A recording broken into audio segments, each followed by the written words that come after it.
रहीम, कैसे आप लोग स्टूडेंट्स खैरियत से। आज हम इसको सिखाएंगे कि डेरिवेटिव कैसे लेते हैं साइन ऑफ एक्स का। डेरिवेटिव लेने के लिए इसका अगर 100 डेरिवेटिव लेना है या 200 डेरिवेटिव लेना है तो आप उसको 10 या 15 सेकंड के अंदर डेरिवेटिव कैलकुलेट कर लेंगे। तो इसके लिए एक एक्टिविटी की जा रही है, उसको प्लीज़ ध्यान से देखिएगा। y is equal to sine 3x, इसका जब आप देंगे फर्स्ट डेरिवेटिव तो y1 is equal to sine change हो जाएगा cos में cos 3x और इसके एंगल का डेरिवेटिव लिया 3 और ये बनेगा 3 cos 3x और इसे मजीद लिखिएगा आप 3 की पावर 1 और cos 3x। अब आप इसी का सेकंड डेरिवेटिव जब लेंगे तो चूंकि ये 3 पहले से मौजूद है और cos का जब डेरिवेटिव लिया वो आएगा माइनस साइन 3x और इसके एंगल का फर्दर लिया तो आएगा 3 और आपके पास जो फाइनल इसका रिजल्ट आएगा वो आएगा -9 साइन 3x और फर्दर ये बनेगा -9 को आप चेंज करेंगे तो ये आएगा 3 की पावर 2 और साइन 3x और मजीद इसे अगर आप देखें तो ये बनेगा -3 की पावर 2 और ये साइन 3x एक्चुअली y के इक्वल है तो इसकी जगह पे आप y सब्स्टिट्यूट करेंगे। अब आपने लिया इसका थर्ड डेरिवेटिव, जब आप इसका थर्ड डेरिवेटिव लेंगे तो ये -9 तो पहले से मौजूद था और साइन का डेरिवेटिव चूंकि cos आएगा और इसके एंगल का डेरिवेटिव लिया वो 3 आएगा और ये नेट आंसर आ गया -27 cos 3x और फर्दर से चेक करें तो ये बनता है -3 की पावर 3 और cos 3x।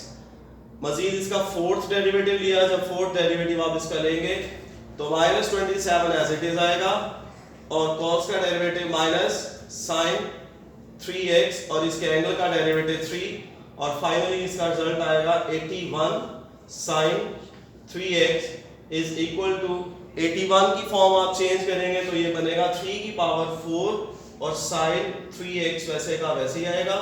मजीद इसे चेंज करें तो ये आएगा 3 की पावर 4 और साइन 3x दोबारा से आप चेक करें तो y के बराबर है तो ये y आंसर देगा आपको।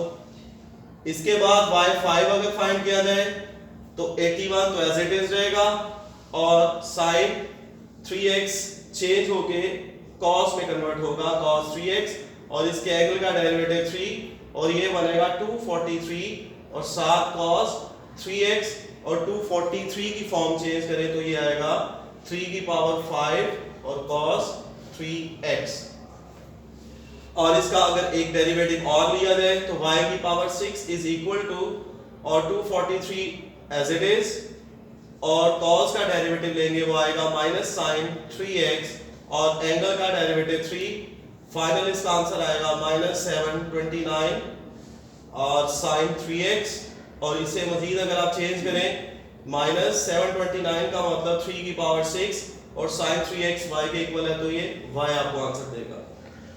अब आपने जब इसके 6 डेरिवेटिव्स कैलकुलेट किए हैं, अब इसका ऑर्डर चेक कीजिएगा।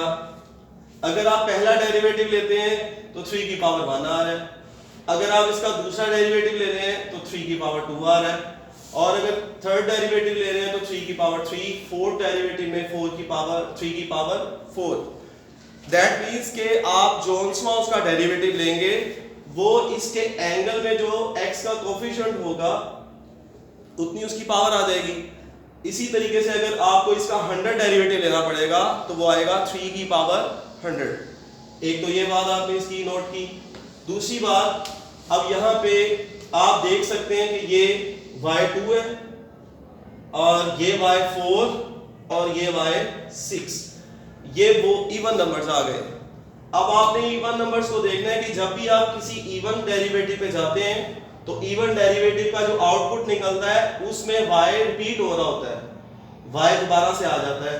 इसमें भी आप इवन नंबर में देखें y4 है, चौथा डेरिवेटिव, इसमें भी y रिपीट हो रहा है और अगर छठा डेरिवेटिव देखें तो उसमें भी y रिपीट हो रहा है।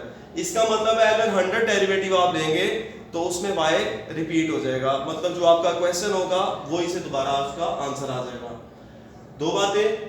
तीसरी बात देखें कि इन्हीं इवन की बात कर रहा हूं। अगर इवन को देखें आप तो वो वाले डेरिवेटिव जो 4 के मल्टीपल होंगे, लाइक ये वाला चौथा डेरिवेटिव ये 4 का मल्टीपल है यानी कि 4 के टेबल पे जाने वाले डेरिवेटिव्स वो पॉजिटिव हुआ करेंगे और जो 4 के टेबल वाले नहीं है वो नेगेटिव हुआ करेंगे। लाइक ये इवन तो है लेकिन ये 4 के टेबल पे नहीं जाता, दैट मीन्स कि इसका डेरिवेटिव नेगेटिव में आएगा। और अगर छठा डेरिवेटिव है वो भी 4 के टेबल पे नहीं जाता तो उसका आंसर भी नेगेटिव में आएगा। लेकिन अगर इसके बाद अगर आठवां डेरिवेटिव लें आप जो कि 4 के टेबल पे जाता है तो दैट मीन्स उसका आंसर पॉजिटिव में आएगा। तो ये हमने अभी बात की है इवन डेरिवेटिव्स की। अब बात करते हैं ऑड डेरिवेटिव्स की। तो ऑड डेरिवेटिव में आप देखें कि पहला डेरिवेटिव पॉजिटिव आ रहा है, तीसरा डेरिवेटिव नेगेटिव आ रहा है और पांचवा डेरिवेटिव पॉजिटिव आ रहा है। इसका मतलब है कि नेक्स्ट जब आप इसका 7th डेरिवेटिव लेंगे तो वो नेगेटिव में आएगा, क्योंकि ये स्विच कर रहे हैं साइन, एक बार माइनस के साथ और एक बार प्लस के साथ, फिर माइनस और फिर प्लस के साथ। अब जब ऑड डेरिवेटिव इसका लिया जाता है उसमें आउटपुट कैसा निकल रहा है कि सिर्फ पहले जो गिवन फंक्शन है वो साथ पास आपने अटैच कर देना है। मतलब y1 है तो 3 की पावर y और इसका एक डेरिवेटिव सिर्फ ले लें जो कि साइन का डेरिवेटिव बनता है cos। और अगर थर्ड डेरिवेटिव लिया तो वो आएगा 3 की पावर 3 और इसका सिर्फ सिंगल डेरिवेटिव लेना है जो कि आएगा cos 3x। और इसी तरीके से अगर पांचवा डेरिवेटिव लेंगे तो वो आएगा 3 की पावर 5 और इसका सिंगल डेरिवेटिव जो कि आ गया 3x। तो इस एक्टिविटी से आप कोई भी डेरिवेटिव बड़ी आसानी से कैलकुलेट कर सकते हैं। लाइक अगर आपसे कहा जाए कि आप y100 फाइंड करें, 100 इसका डेरिवेटिव मालूम करें, तो y100 कैलकुलेट करना नहायत आसान। इसका एंगल 3 है, एंगल लिखें, एंगल का कोएफिशिएंट लिखें और उसकी पावर 100 लिख दें और y रिपीट होगा, फंक्शन रिपीट होगा तो साथ ही इसके y लिख दीजिएगा। अब बात करते हैं कि इसके साथ प्लस का साइन आएगा या माइनस का साइन आएगा। इट डिपेंड्स कि आप कौन सा डेरिवेटिव ले रहे हैं। डेरिवेटिव चूंकि 100 वाला है जो कि 4 का मल्टीपल है तो लिहाजा इसके साथ पॉजिटिव साइन आएगा। So that activity will lead you all to calculate the derivative in very small amount of time, maybe in 10 seconds or 8 seconds. Hello guys, I think you got this all knowledge and it should be spread to all through your colleagues and your friends, and hopefully you learn it. Bye bye and wait for the next video. Allah Hafiz.